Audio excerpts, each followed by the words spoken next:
Hi everyone, my name is Rosemary Wilson and I've just turned 50. What an absolutely incredible milestone. I'm planning to celebrate for the whole year as long as possible. I live in London, England. This is my story. When I was 30, I developed paralysis on the right side of my face, something called Bell's palsy. It meant that I was slurring and I could barely see out of the right eye.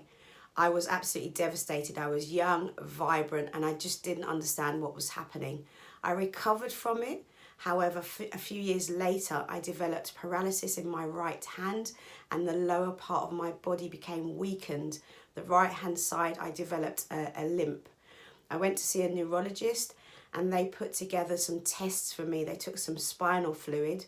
They also looked at my medical history, looked at the Bell's palsy and the current paralysis, and diagnosed me with MS, multiple sclerosis, which is an autoimmune disease. I remember thinking about it at the time, and I remember going to a park and just absolutely crying and crying and crying, grieving for my future. I could only see paralysis in the longer term. It was a very, very dark time for me.